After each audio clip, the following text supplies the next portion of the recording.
સુરત શહેરમાં ફરી એક વખત ભારે વરસાદ વરસી રહ્યો છે। પાંડેસરાના નીચાણવાળા વિસ્તારોમાં પાણી ભરાઈ ગયા છે। આ સિવાય કૃષ્ણનગર વિસ્તારમાં પણ કમર સુધીના પાણી ભરાઈ ગયા છે। 45થી વધારે લોકોને સુરક્ષિત સ્થળે ખસેડવામાં આવ્યા છે। અસરગ્રસ્તોને પાંડેસરા હાઉસિંગ બોર્ડ ખાતે જે શાળા છે ત્યાં ખસેડવામાં આવ્યા છે। દ્રશ્યો સુરતના છે કે જ્યાં ભારે વરસાદ વહેલી સવારથી વરસી રહ્યો છે। રેડ એલર્ટ આજે સુરત માટે છે। ઠેર ઠેર પાણી ભરાવાની સમસ્યા પણ હવે વકરી રહી છે। નીચાણવાળા વિસ્તારો પાણીમાં ગરકાવ થઈ ચૂક્યા છે। પાંડેસરા વિસ્તારના દ્રશ્યો આપ જોઈ રહ્યા છો। કૃષ્ણનગર વિસ્તારના પણ આ દ્રશ્યો છે કે જ્યાં કમર સુધી પાણી હવે ભરાઈ ગયા છે અને એટલા જ માટે 45થી વધારે લોકો છે એમનું સલામત સ્થળે રેસ્ક્યુ કરવામાં આવ્યું છે। તાત્કાલિક તંત્રની ટીમ પહોંચી હતી અને તમામ લોકોને સલામત સ્થળે ખસેડવામાં આવ્યા છે। અસરગ્રસ્તોને પાંડેસરા હાઉસિંગ બોર્ડ ખાતે આવેલી શાળામાં રાખવામાં આવ્યા છે। હજુ પણ નીચાણવાળા વિસ્તારો છે એ પાણીમાં ગરકાવ થયેલા છે ત્યારે કેટલાય લોકો એવા છે કે જેમના રેસ્ક્યુની કામગીરી અત્યારે ચાલી રહી છે। આજે આખી રાત પણ સુરતમાં ભારે વરસાદ વરસે તેવી શક્યતા છે અને આજ મુદ્દે સંવાદદાતા ધ્રુવ ફોન લાઈન પર છે। ધ્રુવ, સુરત શહેરમાં ફરી એક વખત ભારે વરસાદ અને નીચાણવાળા વિસ્તારોમાં પાણી ભરાયા છે। કઈ પ્રકારની રેસ્ક્યુ કામગીરી?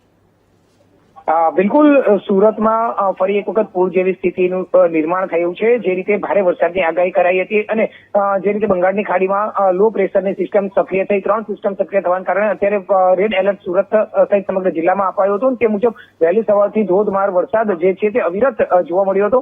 તેના કારણે અનેક વિસ્તારોમાં પાણી ભરાયા હતા। ખાસ કરીને ખાડી કિનારાના અને અમુક એવા નીચાણવાળા વિસ્તારો કે જ્યાં પાણી ભરાવાની શક્યતા છે ત્યાં ધોધમાર વરસાદ વરસવાને કારણે પાણી ભરાવાની સ્થિતિ સર્જાઈ હતી। પાંડેસરા, ઉધના સહિતના વિસ્તારોમાં પાણી ભરાવાને કારણે જે નીચાણવાળા વિસ્તારો જે છે તેમને રેસ્ક્યુ કરવા પડ્યા હતા। ખાસ કરીને વાત કરવામાં આવે તો ભારે વરસાદને કારણે પાંડેસરામાંથી પસાર થતી જે ભેદવાડ ખાડી છે તે ભયજનક સપાટી ઓળંગીને ઓવરફ્લો થઈ ચૂકી હતી અને તેના જ કારણે તેની નજીકમાં આવેલા પ્રેમનગર સહિતના જે વિસ્તારો, જે કૃષ્ણનગર, પ્રેમનગર સહિતના જે ભીમનગર સહિતના જે વિસ્તારોમાં રહેતા લોકો જે છે તેમને રેસ્ક્યુ કરવા પડ્યા હતા। 35થી વધુ પરિવારો સહિતના સભ્યોને રેસ્ક્યુ કરવાની ફરજ પડી હતી। ફાયર વિભાગની ટીમ અને એનડીઆરએફ, એસડીઆરએફની ટીમ પણ તૈનાત હતી અને ફાયર વિભાગની ટીમ દ્વારા આ તમામ જે અસરગ્રસ્તો છે તેમને રેસ્ક્યુ કરીને સલામત સ્થળે ખસેડવામાં આવ્યા છે। જી બિલકુલ, આભાર ધ્રુવ તમામ જાણકારી માટે। તો આ દ્રશ્યો સુરતના કે જ્યાં પાંડેસરા વિસ્તારમાં ઠેર ઠેર પાણી ભરાઈ ગયા છે। નીચાણવાળા વિસ્તારો સંપૂર્ણપણે પાણીમાં ગરકાવ થઈ ચૂક્યા છે અને ત્યાં રહેતા લોકો છે એમને બચાવવા માટે પણ તંત્રની ટીમ પહોંચી છે અને રેસ્ક્યુની આખી કામગીરી હાથ ધરવામાં આવી છે। કૃષ્ણનગર વિસ્તારમાં કમર સુધી પાણી ભરાઈ ગયા છે। લોકોના માલ સામાનને પણ નુકસાન થયું છે અને 45થી વધારે લોકો કે જેમનું રેસ્ક્યુ કરવામાં આવ્યું છે। ડાયમંડ સિટી ફરી એક વખત ડૂબી છે। ફરી એક વખત સુરતમાં વરસાદની શરૂઆત વહેલી સવારથી થઈ છે અને ઠેર ઠેર બપોર સુધીમાં તો વરસાદી પાણી ભરાઈ ગયા છે। અનેક વિસ્તારો પાણીમાં ગરકાવ થઈ ચૂક્યા છે અને તંત્ર દ્વારા પણ ફરી એક વખત રેસ્ક્યુની આ કામગીરી હાથ ધરવામાં આવી છે અને 45થી વધારે લોકોનું રેસ્ક્યુ તંત્ર દ્વારા કરાયું છે।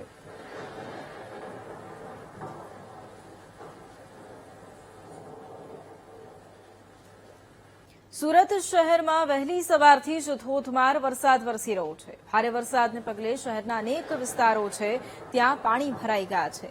હરિદર્શન વિસ્તારમાં કમર સુધીના પાણી ભરાતા લોકો ત્રાહિમામ પોકારી ઉઠ્યા।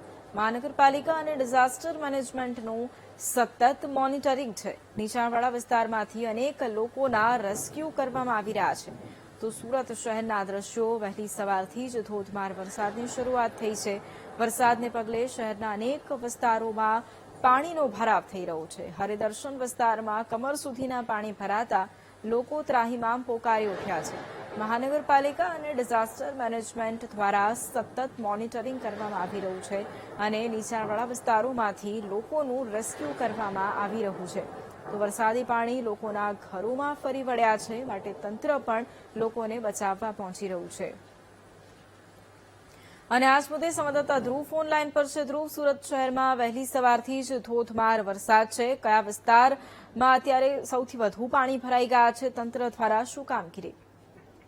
બિલકુલ સુરતમાં વહેલી સવારથી જ ધોધમાર વરસાદ જે છે તે અવિરત પડી રહ્યો છે અને જે રીતે રેડ એલર્ટ જાહેર કરાયું હતું તે મુજબ તંત્ર દ્વારા જે છે ચિંતા પણ વ્યક્ત કરાઈ હતી. હાલ સુરતના અનેક વિસ્તારો પાણી ભરાયા છે. જે નીચાણવાળા લો લાઈન જે વિસ્તારો હતા તે રોડ રસ્તા ઉપર કમર સુધીના ક્યાંક ઘૂંટણ સુધીના પાણી ભરાયા છે. સુરતના કતારગામ અને વેડ ડભોલી સહિતના વિસ્તારની વાત કરીએ તો હરિદર્શન વિસ્તારમાં પણ પાણી ભરાયા હતા. ત્યાં પણ જે છે તે કમર સુધીના પાણી ભરાયા હતા અને તેને લઈને લોકો પણ પરેશાન થયા હતા. ઠેર ઠેર પાણી ભરાવાને કારણે અનેક લોકો હેરાન પરેશાન થયા તો ભારે ટ્રાફિક જામ પણ સર્જાયો. અત્યારે સુરતમાં જે છે તે ડિઝાસ્ટર મેનેજમેન્ટ દ્વારા સતત મોનિટરિંગ કરાઈ રહ્યું છે અને જે પણ અસરગ્રસ્ત વિસ્તારો છે, નીચાણવાળા વિસ્તારો છે, ત્યાં સતત મોનિટરિંગ કરીને સ્થળાંતર કરવા પડે તો તે પ્રકારની કામગીરી પણ કરાઈ રહી છે. જી બિલકુલ આભાર ધ્રુવ તમામ જાણકારી માટે. તો સુરતના દ્રશ્યો કે જ્યાં 3 ફૂટ સુધી પાણી ભરાતા નીચાણવાળા વિસ્તારોમાં સ્થિતિ વધારે કપરી બની ગઈ છે, કારણ કે દુકાનો અને ઘરોમાં પાણી ફરી વળ્યા છે. વરસાદની આ પરિસ્થિતિ ઉપર સુરત મહાનગરપાલિકા સતત નજર રાખી રહ્યું છે. હરિદર્શન વિસ્તારના દ્રશ્યો આપ જોઈ રહ્યા છો કે જ્યાં પાણીનો ભરાવો થયો છે. લોકોને ખૂબ હાલાકી પડી રહી છે અને લોકોને બચાવવાની કામગીરી શરૂ છે.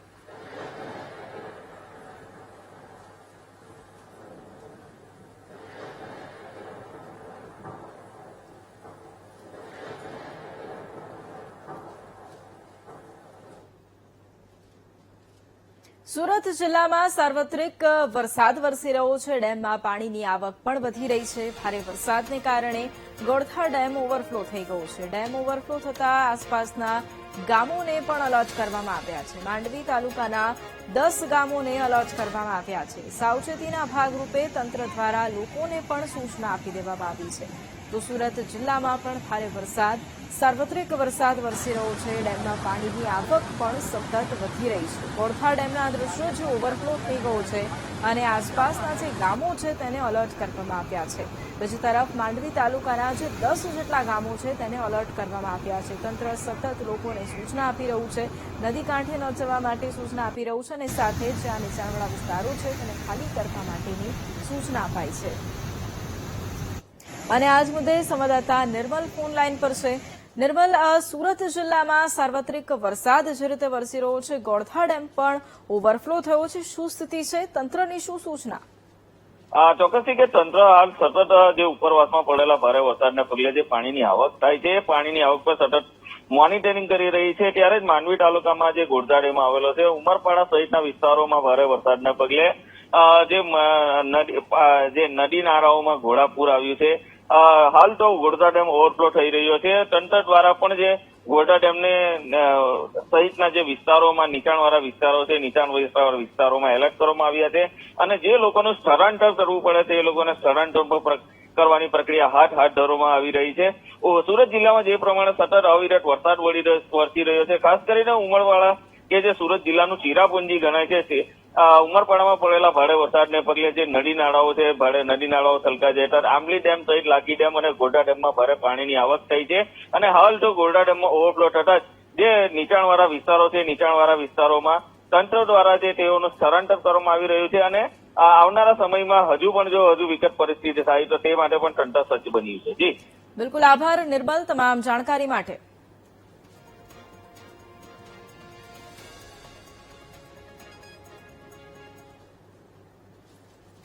સુરતમાં ભારે વરસાદની આગાહીના પગલે આર્મીની ટીમ તૈનાત કરવામાં આવી. 70થી વધુ સેનાના જવાનોની ટીમ સુરત આવી પહોંચી છે. સુરતમાં અતિભારે વરસાદની આગાહીના પગલે સેનાની ટીમ તૈનાત છે. રેસ્ક્યુ વાહનો સાથે સેનાની ટીમ પહોંચી છે સુરત ખાતે. લિંબાયત વિસ્તારમાં ખાસ ટીમ તૈનાત કરવામાં આવશે અને નીચાણવાળા જે વિસ્તારો છે ત્યાં રેસ્ક્યુ માટે આ ટીમ તૈનાત રહેવાની છે.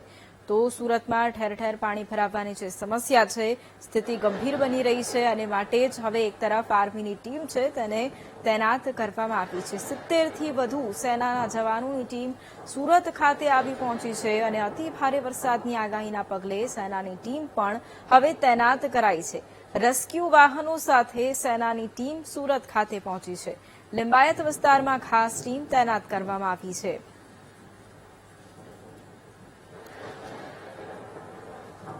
અને આજ મુદ્દે સંવાદદાતા ધ્રુવ લાઈવ જોડાઈ ગયા છે. ધ્રુવ, એક તરફ સુરતમાં અતિભારે વરસાદ ખાબકી રહ્યો છે, ઠેર ઠેર પાણી ભરાઈ ગયા છે. હવે રેસ્ક્યુ માટે આર્મીની ટીમ પણ તૈનાત કરવામાં આવી છે. શું કામગીરી?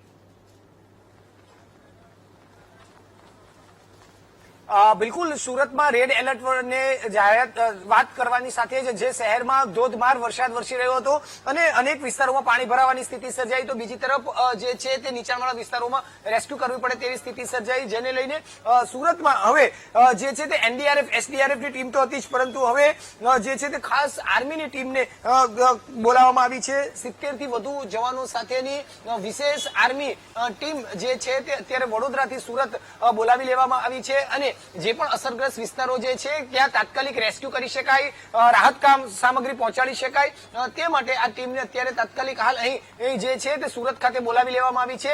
જોઈ શકાય છે જુદા જુદા પ્રકારના રેસ્ક્યુ સાધનો સાથે, વિશેષ રેસ્ક્યુ પ્રકારના સાધનો સાથે આ તમામ ટીમ જે છે તે અત્યારે સુરત ખાતે સજ્જ જોવા મળી છે અને લિંબાયત ખાતે આ ટીમને અત્યારે હાલ અહીંથી રવાના કરવામાં આવી રહી છે. સુરત ને જે સ્થિતિ જે છે તે ખૂબ જ વિકટ થાય તે પ્રકારની જે છે તે માહિતી આપવામાં આવી હતી અને તેના કારણે ખાસ રાજ્ય સરકારને આ અંગે જાણ કરતા રાજ્ય સરકાર તરફથી હાલ વિશેષ જે છે તે એનડીઆરએફની સાથે સાથે હવે આર્મીની વિશેષ ટીમને સુરત ખાતે તૈનાત કરી દેવામાં આવી છે. સુરતના અત્યારે જોઈ શકાય છે કે હાલ તેમને અહીં પહોંચી ચૂકી છે અને હવે અહીંથી તેઓ જે છે તે આગળ લિંબાયત તરફ જવા રવાના થઈ રહ્યા છે.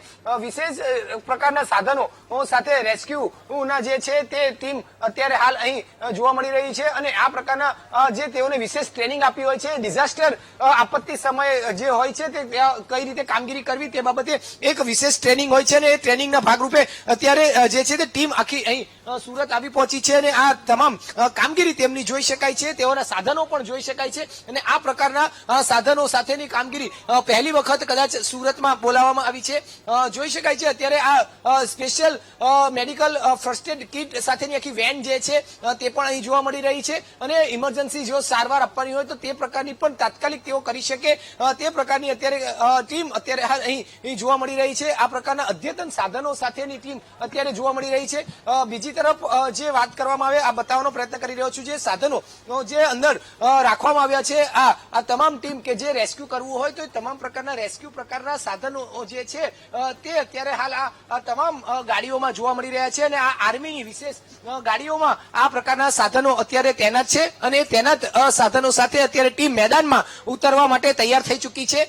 બીજી તરફ અત્યારે આ જે આખા વાહનો જે અત્યારે બતાવી રહ્યો છે, આર્મીના જે ટેમ્પાઓ બતાવી રહ્યા છે, ટ્રક જે બતાવી રહ્યા છે, તેની અંદર જે વિશેષ આખી ટીમ તૈયાર કરી છે, વિશેષ સાધનો જે છે, વિશેષ રેસ્ક્યુના સાધનો જે છે તે પ્રકારના સાધનો સાથેનું આખા જે 10 થી 15 થી વધુ આખા જે ટ્રકો જે છે તે લઈને અત્યારે ટીમ જે છે તે અત્યારે સુરત આવી પહોંચી છે. વડોદરા જે કેમ્પ છે ત્યાં કેમ્પથી સીધી જ આ ટીમ જે છે તેને બટાલિયનને આખી અહીં બોલાવવામાં આવી છે અને 70 થી વધુ જવાનો સાથેની સ્પેશિયલ ટ્રેન જે છે તે અત્યારે હાલ અહીં પહોંચી છે.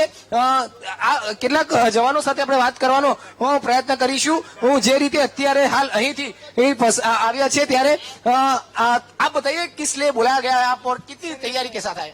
पूरी तैयारी के साथ आए हैं सर. बाढ़ के जो क्षेत्र में गांव जो डूबे हुए हैं उनको निकालने के लिए सर हम सब पूरी तैयारी बोट साथ में है और ये जैकेट, लाइफ जैकेट भी है हमारे साथ सर. सर कैसे कैसे विशेष आपके पास साधन रहते हैं बचाव कामगिरी के लिए से? हमारे साधन सर पूरे रहते हैं सर. साधन सर नाव है, फिर उसको लाइफ जैकेट है और सर ऐसे करके निकालने के लिए रहता है सर. બિલકુલ આપણી સાથે જે રીતે જોઈ શકાય છે આખા જવાનો જે છે તે અત્યારે તૈનાત થઈ ચુક્યા છે અને આ પ્રકારની સિસ્ટમ સુવિધા સાથે અત્યારે હાલ તમામ જે જવાનો જે છે, અધિકારીઓ જે છે જવાનના તે અત્યારે હાલ અહીં તૈનાત જોવા મળી રહ્યા છે અને એ રીતે અત્યારે હાલ તમામ અધિકારીઓ સાથેની ટીમ અત્યારે જે છે તે અત્યારે હાલ અહીં જોવા મળી રહી છે. જે રીતે આપણે અત્યારે વાત કરી રહ્યા છીએ સર, જે રીતે અત્યારે હાલ અહીં તમામ અધિકારીઓની એક વિશેષ ટોળકી જે છે તે અત્યારે અહીં આવ્યા છે અને તમામની અત્યારે કામગીરી જે છે તે અત્યારે હાલ અહીં કરવા જઈ રહ્યા છે. જે રીતના રેસ્ક્યુના કોલ મળતા હોય છે અને એ રેસ્ક્યુના કોલ સાથે તેઓ તાત્કાલિક જ કામગીરી કરી શકે અને બચાવ કામગીરીમાં પહોંચી શકે તે માટેની અત્યારે તેઓને વિશેષ ટ્રેનિંગ આપવામાં આવી હોય છે અને એ ટ્રેનિંગના આધારે તેઓ અત્યારે જે છે તે અહીંથી રવાના થઈ રહ્યા છે. અત્યારે તમને આજે દ્રશ્ય બતાવી રહ્યો છું. ટીમ અહીંથી રવાના થઈ ચૂકી છે અને આ પ્રકારના સાધનો સાથેની ટીમ અત્યારે સુરતના અસરગ્રસ્ત વિસ્તારોમાં જવાની છે અને એ અસરગ્રસ્ત વિસ્તારોની અંદર લોકોને જે પ્રકારના કોલ મળે એ કોલ મુજબ જે છે તે તાત્કાલિક બહાર કાઢી શકે, રેસ્ક્યુ કરી શકે તે માટેનું અત્યારે કામગીરી શરૂ કરી દેવામાં આવી છે. આ કામગીરી જે છે તે કામગીરી મુજબ જ અત્યારે સુરતની આ આર્મીની ટીમ પહોંચી છે અને વિશેષ કામગીરી સાથે તેઓ અત્યારે તૈયારી સાથે રવાના થઈ છે. એટલે સૌથી મહત્વની વાત છે કે જે રેડ એલર્ટ છે અને આજ આર્મીની ટીમ જ એ સૂચવે છે કે સુરતમાં રેડ એલર્ટ વચ્ચે ખૂબ જ ગંભીર પરિસ્થિતિ સર્જાઈ રહી છે અને આ પરિસ્થિતિને પહોંચી વળવા માટે તંત્ર સંપૂર્ણપણે સજ્જ જોવા મળી રહ્યું છે અને આ રીતે અત્યારે સુરતની આર્મીની ટીમ અત્યારે ફાયરની ટીમ સાથે કે જે જગ્યાએ તેઓને લોકેટેડ કરાયા છે તે જગ્યાએ જવા માટે રવાના થઈ ચૂકી છે. એટલે કે સુરતની આ સ્થિતિ જે ગંભીર છે તેનું આ અત્યારે આર્મીની ટીમ જે પહોંચી છે તે પરિણામ બતાવી રહ્યું છે. તેનું આ કામગીરી બતાવી રહી છે. ટીમ જે પહોંચી છે અને તેમને જે અહીંથી ડિસ્ટ્રોય કરાઈ રહી છે, લઈ જવામાં આવી રહ્યા છે તે અત્યારે બતાવવામાં આવી રહ્યું છે અને તે રીતે અત્યારે હાલ અહીં ફાયરની ટીમ સાથે તેઓને ડિસ્ટ્રોય કરાઈ રહ્યા છે. સાહેબ, અત્યારે ફાયરની ટીમને કઈ જગ્યાએ લઈ જવામાં આવે છે અને કેટલું જરૂરી છે અત્યાર સુધી? આજે છે ને આર્મીની ટીમો આવેલી છે, બે, એક અમદાવાદથી અને એક બરોડાથી આવેલી છે. સ્ટેટ ડિઝાસ્ટરના કહેવા મુજબ એ આવેલી છે. તો હવે એમને છે ને રાણી લક્ષ્મીબાઈ લિંબાયત કોમ્યુનિટી હોલ ખાતે જવા દઈએ છીએ. કેટલા જવાનો સાથેની આવી હશે અને કઈ રીતનું એ લોકોની આખી સેફટી હોય છે અને કામ સાધનો કેવા હોય છે? લોકો એમની પાસે બધી સાધન સામગ્રી હોય છે. આર્મીમાં બધું જ હોય છે, બોટ હોય છે, બધા ચેઇનસો મશીનો હોય છે, બધી જ પૂરને લગતી બધી જ કામગીરી એ કરતા હોય છે. બિલકુલ. એટલે અત્યારે તમામ પ્રકારના પૂરગ્રસ્ત વિસ્તારોમાં બચાવ કામગીરી કરી શકાય તે પ્રકારના અદ્યતન સાધનો તેઓ પાસે અવેલેબલ હોય છે અને તે મુજબની અમદાવાદ અને બરોડાની બે ટીમ અત્યારે સુરત આવી પહોંચી છે અને અત્યારે તેઓને લિંબાયતના લક્ષ્મીનગર ખાતે જે છે તે લઈ જવામાં આવી રહ્યા છે અને ત્યાંથી જ તેઓને જુદા જુદા વિસ્તારોમાં ડિસ્ટ્રોય કરવામાં આવશે, મોકલવામાં આવશે અને આવા વિસ્તારો જે છે તે વધુ અસરગ્રસ્ત વિસ્તારો છે કે ત્યાં ઝડપથી તેઓની રેસ્ક્યુ કામગીરી કરી શકાય તે પ્રકારની અત્યારે તૈયારીઓ સુરતમાં શરૂ થતી જોવા મળી રહી છે. જી બિલકુલ, આભાર ધ્રુવ જોડાવા માટે અને જાણકારી આપવા માટે.